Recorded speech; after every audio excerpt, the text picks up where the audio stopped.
Le tournoi Destination, Max, deuxième victoire d'affilée pour notre 15 de France qui s'est imposé difficilement, 15-13 face à l'Irlande. Ton analyse sur cette victoire du 15 de France?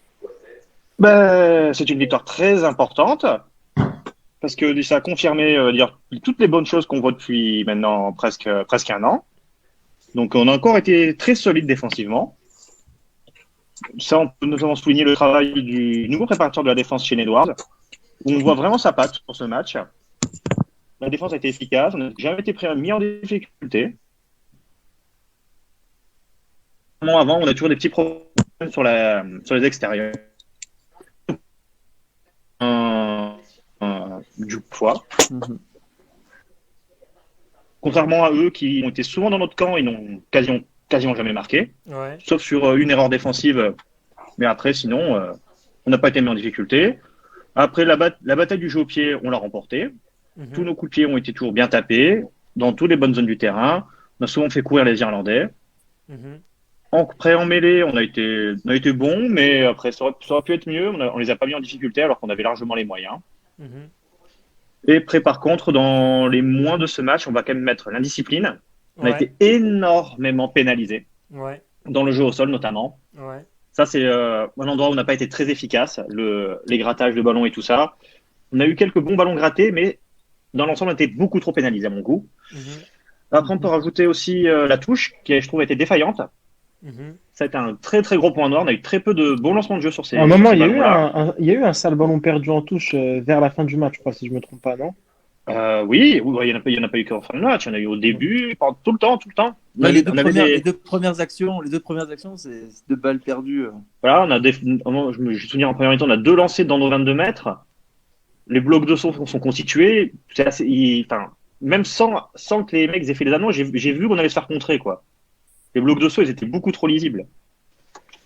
Après, voilà, ça, c'est la touche. Après, c'est une affaire de timing et de ressenti avec les hommes. Ouais. Si le talonneur n'inspire pas la confiance à ses sauteurs, ça peut être compliqué. Ouais. Mais après, aussi, ouais, on peut aussi, j'ai noté comme on n'était pas très inspiré offensivement quand même. Ouais, Les peu sur de le ballons, dernier geste, des fois c'était compliqué. oh là Ouais, sur là, le qu'est-ce que dernier c'était geste, brouillé. voilà. Je me souviens même au début de deuxième période, l'équipe de France là était proche de l'embut et je ne sais pas qui fait la passe et ça rebondit sur la tête de son partenaire. C'est ça. C'est Et Dupont qui fait la passe à Willem C et ouais, voilà. le mec, enfin voilà, il s'attendait pas à ce que ce soit Willem C qui soit à cet endroit-là. Ouais. Ben, Willem C, il arrive lancé comme un camion et il se prend le ballon dans la tête, quoi. Parce que Galtier a dit, et après je vais demander l'avis de Riyad et de Ghislain, Salim et tout le monde en général, Galtier a dit qu'ils auraient pu se rendre le match beaucoup plus facile. Comment vous analysez cette phrase, les gars? Bah, Ouais, il a raison. comme ce qu'a dit Max tout à l'heure, sans toutes ces petites erreurs en touche ou offensivement, bah, peut-être que tu aurais pu avoir un essai d'écart largement, non? Ah oui, largement, largement. Donc Mais c'est ça. c'est dommage Non, de se mais priver, mais bon, ça montre qu'il y a encore du boulot et Hein. qu'il garde la tête sur les épaules pour les prochaines échéances. C'est pas plus Après, mal voilà, peut-être. une Irlande avec quelques joueurs en plus qui seraient rentrés, enfin, on aurait eu des meilleurs gestionnaires du côté de l'Irlande. Il y aurait eu la charnière Murray-Sexton. Ça aurait été différent. Ils auraient un peu mieux géré la pression parce que là, les deux qui avaient, mon Dieu, oh là là, c'était béni, là. Ça joue toujours à contre-temps, c'était n'importe quoi. Mais Mais non, ça mais fait ça faisait combien de temps que l'équipe de France n'a plus gagné en Irlande? 10 ans, non? oh, 10 ouais, ans. 10 ans, 10 ans, ans. ouais. 10 ans. 10 ans. non, mais C'est je suis d'accord par rapport à ce que ouais, disait pas mal, hein. Fabien Galtier, c'est que bah oui, ils auraient pu faire mieux parce que déjà leur point fort, comme disait Max, c'était les touches.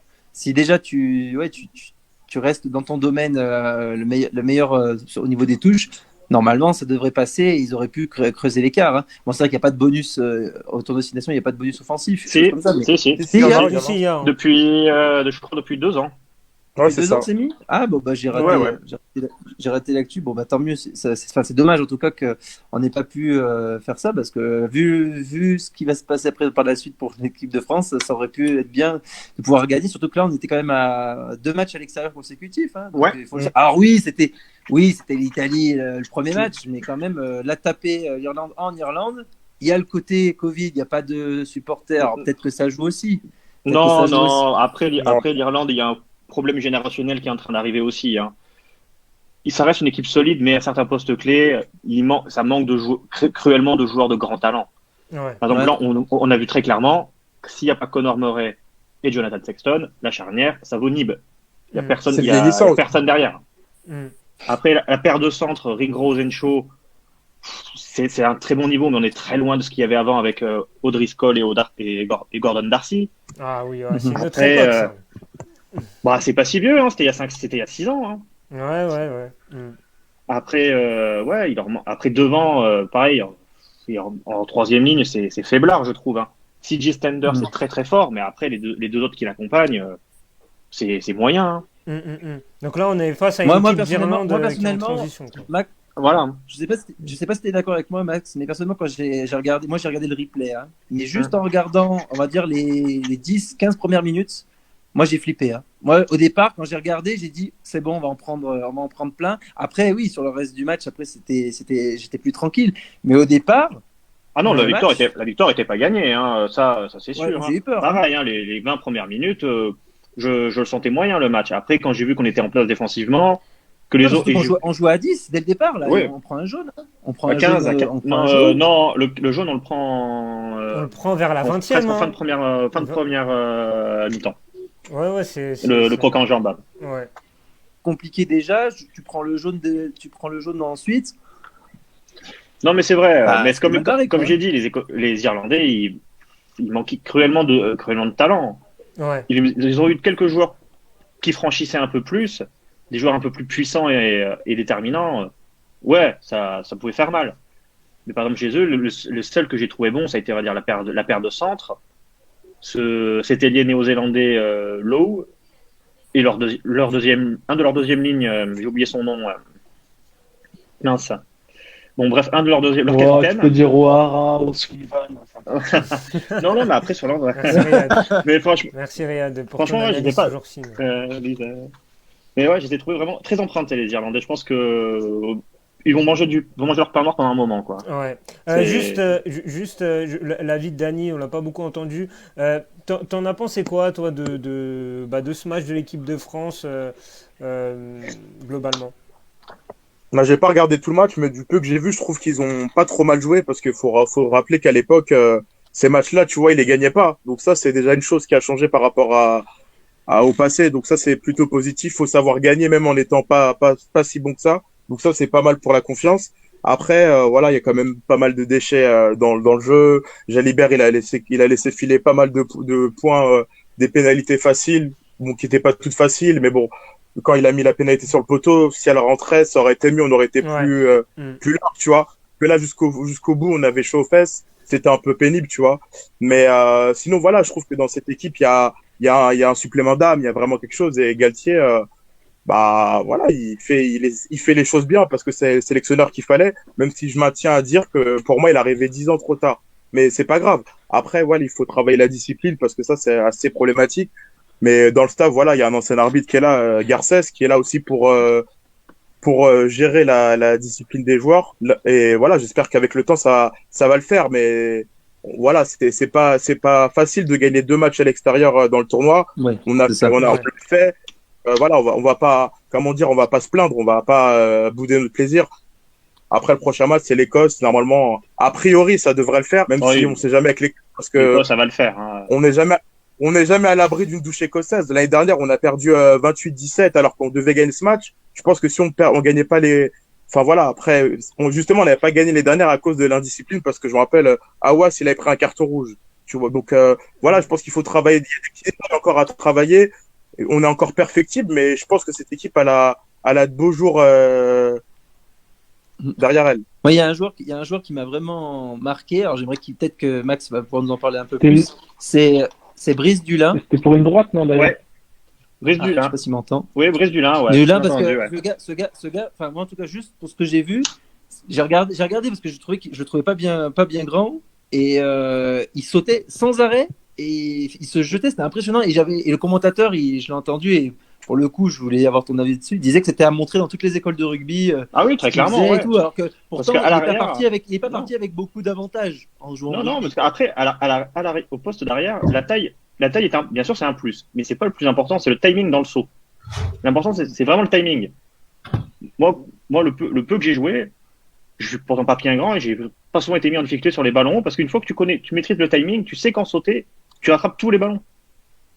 Après, il faut Ouais. pas avoir peur. Voilà, faut aussi avoir un peu de Le folie gars, il se et prend des dire gars de on y 120 va. kilos. Le gars, il se prend Ouais. des gars de 120 kilos qui font presque 2 mètres, quoi. Oui, mais si tu sautes dans le bon timing, le ballon, tu l'attrapes. Et une fois sur deux, tu vas avoir pénalité pour toi parce que le mec, il va te faire tomber. Donc il a rien à perdre à faire tout ça. Il a Exact. que de l'avantage à sauter. Mais est-ce Alors, qu'il va tenir ouais. comme ça, à jouer tout le temps comme ça, parce qu'il peut se blesser? Bah, Moi, je oui, oui. Bah, après, c'est quand même un joueur qui est expérimenté. Il a plus de 30 ans. Il a fait toute sa carrière comme ça. Il a jamais eu de problème. Hein. Ouais, ouais. Les gars, on va avancer. On va parler d'un adversaire. D'un adversaire. Oui, c'est un adversaire qui a aussi gagné ces 2 matchs. C'est le Pays de Galles, Max. Alors, ils ont gagné 2 fois à l'arrache, mais ils ont quand même gagné leurs 2 matchs face à l'Irlande et face à l'Écosse. Ton regard sur cette équipe du Pays de Galles, est-ce que c'est le rival numéro 1 pour la lutte pour le titre face à l'équipe de France ou c'est une équipe pour toi qui est encore perfectible? Je les mettrai pas en numéro 1. Je les mettrai juste légèrement derrière les Anglais quand même. Ouais. Maintenant. Ouais.